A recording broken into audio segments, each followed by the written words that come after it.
Tonight was War Games. And War that, and games. Oh, now sorry. it's Hangover with DQ and TJ. How's it going, big bro? Pretty good, pretty good. Before we even get into this, did you see the little clip at the beginning of all of the NXT superstars making fun of William Regal doing War Games? No, I didn't. I You'll didn't. have to check it I'll have out. to check it out. It was really funny. It was definitely worth checking out. It was We're lucky that we're starting on time with like all the children bedtime and whatnot that I had to do. Yeah. No, I get that. I get that.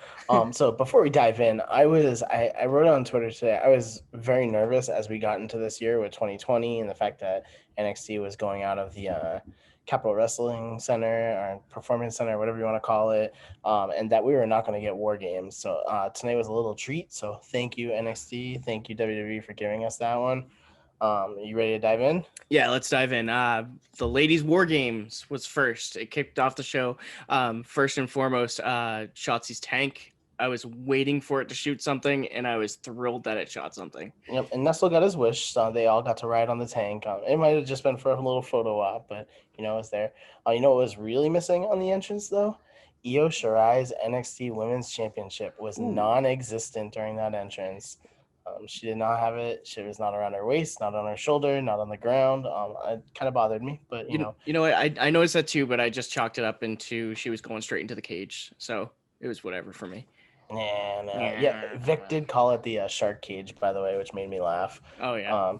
But yeah, no, it was a quality match to start out. I mean, it's a normal War Games match, so you get a little brawling, a little fighting. Nothing really happens until all 8 competitors are in there. Right. But they locked Io out, so the match took a little longer to start than it normally would. I like that because just before in our group chat, Nestle was complaining about the rules, and it came right into play right away, which was awesome. Yeah, which made me laugh. I love when Nestle's wrong. We all do. And then she entered in style, trash can over the head, jumped in. I love unique spots like that. That was awesome. Yeah, as soon as she was locked out, I turned to my cat and said, you know what? I was like, Io's gonna jump in and climb in and jump in because I was watching by myself. So and Misfit said, meow. Yeah, he just kind of looked at me. I was like, eh. I mean, it was everything I wanted it to be. It was brutal. It was exciting. I mean, it was. I think the star. There's always a star in one of these matches that kind of stands out, and it was definitely Raquel Gonzalez. Yes, absolutely. Raquel had the finishing spot where not only did she get the pinfall, but she got the pinfall on Io Shirai, which is really interesting going into the next round. Because technically, if you go by history, that kind of makes her the number 1 contender. But we'll see. A couple spots that I wrote. I wrote that was the rocket taking off, by the way. Oh, come on. You could have picked something better than a Sharpie. I thought that Dakota Kai killed Io Shirai when she did the stomp through the trash can. She got stuck in the trash can. Yes. And then Ember wins Eclipse on the chairs to Dakota Kai. Fire. Like, that was great. Yeah, and of course, Raquel countering it and getting the victory with the little one-armed power bomb. Well, one of the WWE accounts, I summed it up perfectly. Remember a few months ago when we thought Ember Moon was never going to enter the ring ever again, and then she just absolutely nailed it in this match. Yeah, I mean, all 8 of them really did, and it only shows that it's the best women's division in all of wrestling right now. Without a doubt. 8 competitors in the ring to do a match just like this and still hold up to, because last year's the first women's War Game was amazing, and this one held up to it. Was it better? You can go either way. Like, I think last year's was just so great, and the momentum of Rhea Ripley was unreal. Yeah, and you didn't have the epic turn from Dakota like you did last year. You didn't have something quite as crazy this year. Yeah, and I think last year was just on an absolute high with everything going on with NXT and then Survivor Series the next night. And like I said, Rhea Ripley was just absolute fire on that one. So. I jokingly said on Twitter at the start of the show with #WarGames was they should put all the women and all the men and just have one big War Games match, and it'd be amazing. That's a colder take than Joe's, man. I'm sorry. That would just be stupid. Speaking of cold, let's just jump right into Ciampa and Timothy Thatcher. It wasn't a bad match. I say that. I actually wrote that I really enjoyed it. It was a very, very strong match for the two of them. I think that a lot of it, I think you nailed it in our group chat, was that they had to have a match that wasn't the best match to follow that, because the other 2 matches were just like they were great, and we'll get there. But they definitely needed something to kind of like calm down the crowd and the viewers at home. The Um, crowd. what did Nestle say? It was a piss break, and he was whining about it, and Yeah. he's like, "Wow, I'm gonna take a It, nap." And like, it no, it wasn't really a piss break though. It was a hard hitting matchup. Thatcher's ear is probably mush at this point. every match, by the way, from here on had blood. By the way, Yeah, I noticed that there's 5 matches, 4 of them had blood. love it. Um, Once you see the referees pull on the gloves, you know it's a good match. yeah, yeah. It was definitely a deep breath, though. I mean, you can call it a piss break, you can call it a nap. I thought it was a good deep breath. It was a fun match. There's a lot of interesting stuff in there. I picked Ciampa, but I was surprised that Ciampa actually won because I thought this was like one of those matches to kind of like give Thatcher a good win. Right. Yeah, and I mean, it might not be over. Yeah. That Thatcher will probably come back and win a match or cost Ciampa an important match down And the losing line. to Ciampa is nothing in NXT. No, Like it doesn't no. make anyone weak. If anything, I think again something you said in the chat, like Ciampa had kind of lost a lot of momentum recently. So it kind of gave him a little boost. So What's next for Ciampa? He's just kind of coasting right now until they find something really important for him. I mean, I'm still curious. I kind of feel like he was meant for Retribution, and it didn't end up happening. Yeah, and I could see him with Priest next. I could see him. I mean, that would be a good one. And we'll see. There's a lot. Like everything's so open in NXT. Like it's not like they do a good job just kind of like popping things out and don't make it very obvious, which I can appreciate. Right.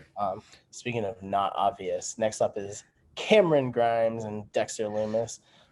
Cameron Grimes, that man, straight to the moon. Oh, he's great.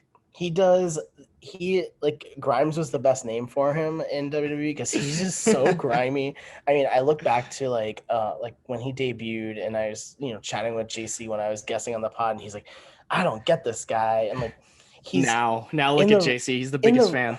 Yeah, in the ring, he's really good, but when he debuted in WWE, he was just kind of like meh. Like he just had that like cocky, grimy feel to him, which makes him a good heel. Right. Now, like he's a cocky, he's grimy, and he's funny too. But his in-ring work is outstanding. And Joe said it in our thread, like Dexter Loomis was Sam Shaw in Impact, if you didn't know that, and like it was during like Impact's downtime. And he said if I ever thought this guy would be a main eventer down the road or be on a pay-per-view now, like that would shock me. And I had this is a Joe take that I agree with. Absolutely. He's solid in the ring though. I don't think like he's nothing flashy. He's not going to be doing like the flippy dippies and whatnot, but I feel like he's solid. Yeah, and I mean, he's a character that doesn't say anything right now, which is really great. Right. And I mean, he pairs well with Grimes. I saw on Twitter someone's like, "Oh, Cameron Grimes is the next Heath Slater." I don't think that's going to happen. I think that I'd like to see Grimes kind of in that cruiserweight division down the road. Like that's what I was actually just gonna say. I was gonna say if he could lose, because I think he's listed at like 220, so he'd have to lose. Yeah, he'd have shenanigans. To lose, quote unquote. He'd have to lose 15 pounds. But if he's 220, then I'm 150. I mean, he'd be awesome in the cruiserweight division. And like our boy Guthrie the other day said that he forgot about the cruiserweight division, and if Cameron Grimes was the cruiserweight champion, I would be paying attention because I love Cameron Grimes. How can you say the cruiserweight division? Cold take by Guthrie, man. Oh dear. The cruiserweights are on NXT once a week. I mean, we're constantly reminding them. And NXT he said again. Cruiserweight champion. Okay. Cruiserweight champion. There's 2 cruiserweight champions right now. We got one in UK and one in NXT. So it's only a matter of time. Hopefully, we can get Devlin across the pond and have that match because. Yeah, that would be great. I wonder what JC thinks of Devlin now that he got accused and all that fun stuff. Yeah, he's here, so it's fine.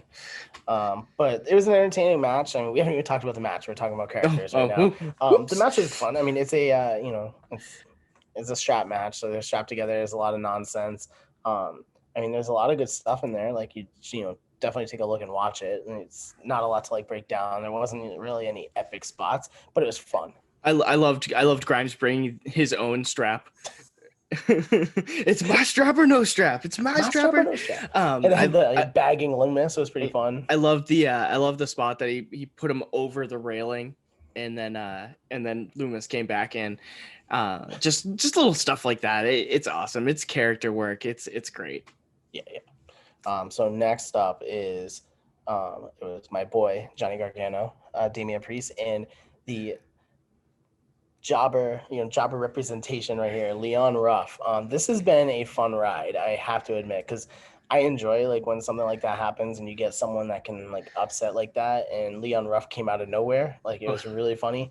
I think it was like February, March when like we started seeing lots of jobbers on the screen, and that's was laughing about Leon Ruff. He's like, oh, Leon Ruff, here's Leon Ruff, and look at where he is now.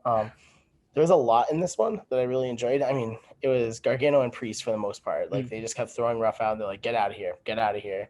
But Ruff made his presence known. I love the spot that he ran down the ramp and did like the whisper in the wind type thing over Priest onto Gargano. That was awesome. That was really cool. So on the pod the other day, good old my friend Mr. Nestlemania complained and called Damian Priest a Roman Reigns light. First off, that's a little disrespect. We're not going to go there.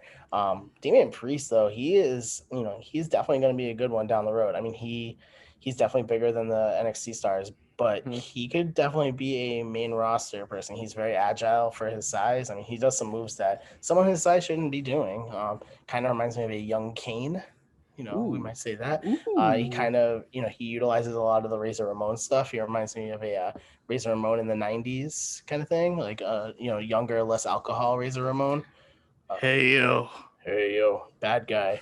But I mean, I've said I wrote praise Priest, and then same goes for Leon Ruff, man. Like, from someone who was a jobber 6 months ago, like his moveset's amazing. Like he did some great lucha stuff the last couple weeks, and in this match he did too. You compared it to in the Ring of Honor cheeseburger kind of run. Well, the cheeseburger run was more of a joke, and that's why it's like people kept commenting. They're like, "Oh, like Meltzer said it." He's like, "They're making a joke," and Meltzer like, "Fuck you, man!" Like you're sitting there probably like they just made jerking off cheeseburger. They just made a star. Like Leon Ruff, he could be around now. Like and I'd believe it.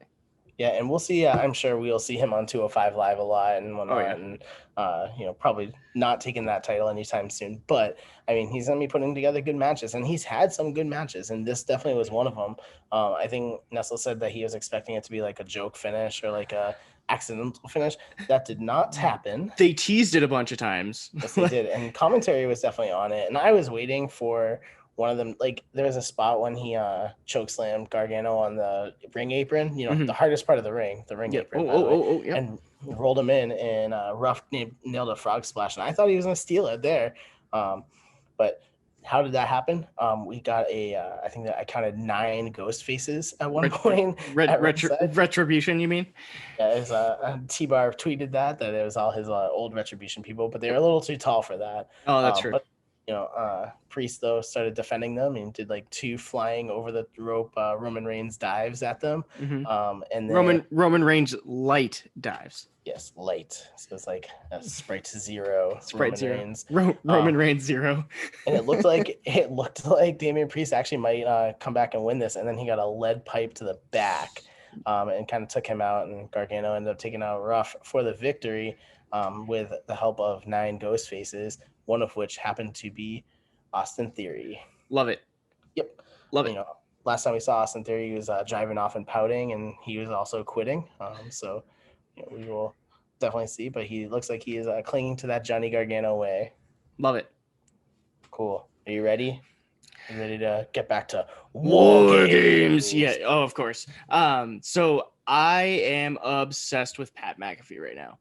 Like he is a star. I might as well just call him Midas because everything he touches is gold. So I was expecting this match to be awesome, and it was.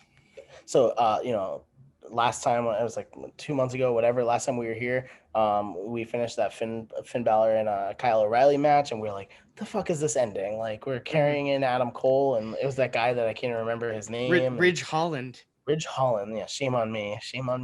But yeah, he did that, and we're like, this is the dumbest ending of the show. Like, who the fuck cares about Ridge Holland? And then like later that week, we've got the Pat McAfee reveal, and then it led to, get ready, I'm going to say it, the best War Games match since the War Games debuted in 1987. Ooh. Yes, that's right. I said it. I'm sure some like old guys and be like, actually, the 1988 match between the Four Horsemen and no, this was the best. Nestle will say it.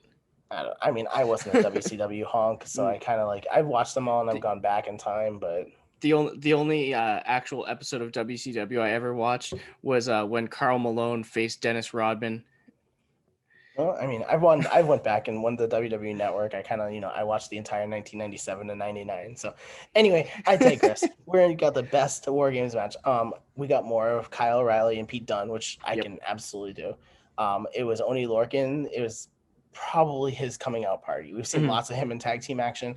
When they had the 3-on-1 or the 2-on-1 advantage, Oney was a beast. He also had a really amazing spot when Bobby Fish had a sleeper on someone, and then he did a blockbuster. Oh, that was great. I had heard lots of stuff about him before, and best loved it. Best blockbuster in WWE right now, Oney Lorcan.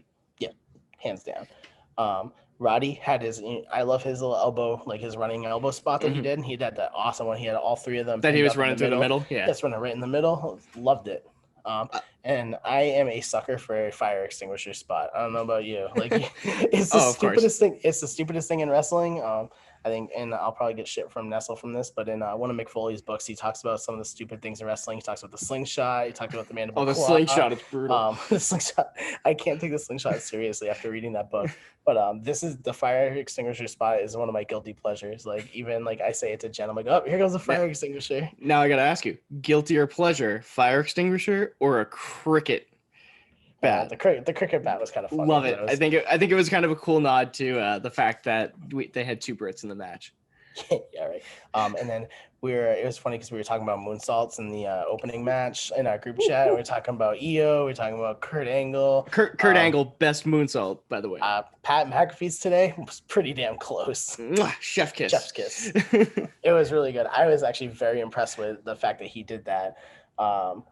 And then you can't not mention McAfee's Swanton bomb off the top of the cage either. Like, absolutely. I thought they had the match. Like, I thought it was done, and it was just like a joke beatdown at one point because they had Birch and Lorcan and Pete Dunne pinned up in the cage, and then the four of them were just beating that living hell out of Pat McAfee. And I was like, oh, here it comes. This is the end. They're all going to hit their finishers, and it's, Pat McAfee's getting the joke finish. But that did not happen, and we just continued to go and go and go. I love the bitter end on the chair. Yep. Like that was awesome. I mean, the fact that the Pat Pack was lined up on the cage and they did the running knee, the running elbow. I can't remember all of them, but then ended with the super kick on each of them. And then Pat's like, whoa, my back. I thought he was gonna run out. I was really convinced that was gonna be the other ending. Was he was just gonna bitch out and run away. I would have laughed so hard if he just got out of the cage and ran away. Ladies and gentlemen, this match is a forfeit. If that happened, it would not have been the best match in War Games history. But the finish of it was, we already chef kissed, but that finish with it was Roddy came out of nowhere, hit an end of heartache on Pete Dunne, and then Lorcan came in and swung a chair, missed it, and then got the up and down, and then a knee drop from Kyle O'Reilly, who got the pinfall victory. Kyle O'Reilly, highly on the rise. I think Nestle was calling a turn. He's like, I think Adam Cole's going to turn tonight. Maybe Kyle O'Reilly at some point. I was happy it didn't happen tonight. I'm hoping it doesn't happen at all and they just get the call up and move up or do something. But I love Kyle. I have a feeling they're not going to stick together for very long, unfortunately. We'll see. And I mean, I think Kyle O'Reilly and Bobby Fish are one of my favorite tag teams out there. So, I mean, I'd like to see them stick out and do some stuff. But at the same time, I said the same thing in Ring of Honor when they were tagging and then they split up and, Kyle O'Reilly was Ring of Honor champ, Bobby Fish was TV champ. They're so good as single stars too. Like, you hate to see a good tag team break up, but in terms of coming out party in this, Pete Dunne, like I love Pete Dunne anyway, but like I feel like he stole the show again. I think Pete Dunne is one of those people that like every time he appears, like we're just reminded how great he is. He's so good, and he's what, 25? Yeah, he's super Tops. young. Yeah, he's But awesome. He looked shredded too. they keep talking about him being the longest running NXT UK champion. I think Well, Walter's creeping up on that. Walter's got to be close. Yeah. Yeah, I don't have the numbers in front of me, but he's definitely creeping up on that one. We talk about Pat McAfee kicking out of the Panama Sunrise. That like, yeah, I know, and you're gonna say he hasn't kicked out of the knee yet, He or he hasn't hasn't gotten the knee. he hasn't gotten the knee yet. This isn't over yet. Yeah, I am okay with this feud just like disappearing for 2 months and then popping right back up. Like, How would you think of this if Undisputed Era gets the call up and then McAfee pops up on main roster TV and just tortures him again? I was waiting for Adam Cole to get like that Royal Rumble spot again, and then Pat McAfee being the next person or something. That'd be awesome. Make it disappear for a couple months and then just. I mean, guys had 2 matches and both have been super hot fire. So I mean, he's a spot monkey too, though. Like he has some great stuff, and like he did the figure four. He did the figure four like spot on. I was like, man, he must just like practice for his one match, take a 2-month break, talk some shit, come back, love it, put over the next face. Do we even have to talk about best match match of the night? No, I mean the fact that you said that this is the best War Games match in the history of War Games. Yeah, I can't wait for all the hate I'm gonna get for that one, but I agree that it was the least match of the night. I'm not a hot take artist. I'm not gonna throw out something that I don't know. Speaking of hot takes, can I take the mic and just say that Sting debuting on AEW is the stupidest fucking thing I've seen, and it has nothing to do with the fact that it's AEW, because I do like AEW, by the way, but like we sit here and we parade and we talk about all these veterans, and like AEW is supposed to be something new, and like it kind of like I was like, come on guys, like you can have him be a celebrity person, you can have him pop up and do like the Bret Hart thing and debut the title, but to sit there and then say he's gonna wrestle, like the man had like he was told he can never wrestle again. Don't get in the ring, don't risk it, don't risk your legacy. Like the Undertaker should have done it so long ago. Like figure something else out, like Jake the Snake Roberts. Like he is. Yeah. I think he's awesome on the mic. Use him on the mic. Like I don't think Sting is great on the mic, so don't make him a manager or anything like that. Yeah, it's funny because everyone talks about his like WCW legacy, and like his '97 was great and his Starrcade moment was great, but then like after that, like the Stings that I always remember, and this is gonna make everyone laugh, is Surfer Sting from the NWA early '90s. Just because I remember seeing that action figure in Toys R Us, and TNA Sting. Like yeah. That's always what I think of. So, I mean, like, not to get away from NXT, but, like, it's just one of those moments, like, it has nothing to do with the fact that it was AEW. Just don't get in the ring, Sting. Like, just don't do it. No. Where do you think they're going next with that? Because they said Finn Balor's coming back, and now Karrion Kross is coming back. Do you think they're going to, have those two face off right away and give the title back to Kross? I think they'll give it some time. I think they're gonna give it at least one takeover. NXT Takeover Royal Rumble. Yeah. I mean, you never know. And NXT Evil, New Year's Evil, New Year's Evil on the 6th. That's fine. But I think they're gonna give it a little time. Just kind of build up his character again, build up Finn's character again. Because I mean, they're kind of making Finn come off as a total badass right now, like in these promos and in his comeback. I think you're looking at maybe like a Pete Dunne versus Finn before, just because he had that little run-in with the Pat Pack for previously. So that like one brief moment, I'd be okay with that. And now that we got Johnny champion again, do you think we're gonna get Candice champion finally? I hope so. I mean, I feel like she's put in the character work. I think she's put in some good matches, and I think Io is gonna get called up any day now. Just because I think her reign has been good. I don't think it's been anything to call home about, but I feel like Candice's heel run has been awesome, and if you can put in, like, make the power couple both champions, I think you got a lot of places you can go with that.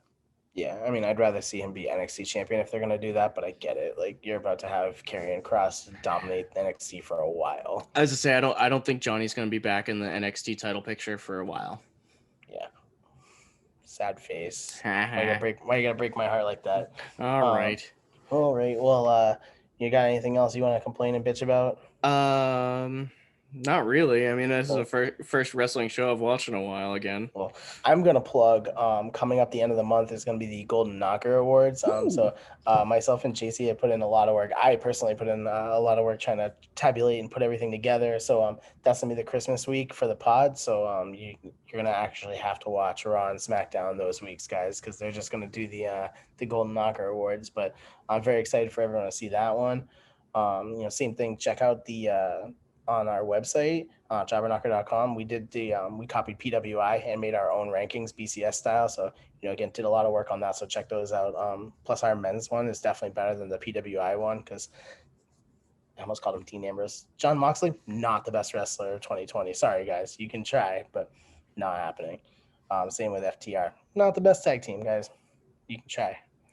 But with that, you can always, like I said, jobberknocker.com is where all the articles are. We have our NXT, AEW, Impact, and NXT UK is back. So we're good with that. And hopefully, maybe someday we'll get NWA back. Who knows? You can listen to the pod on Anchor, iTunes, Google, Amazon, Spotify, Stitcher.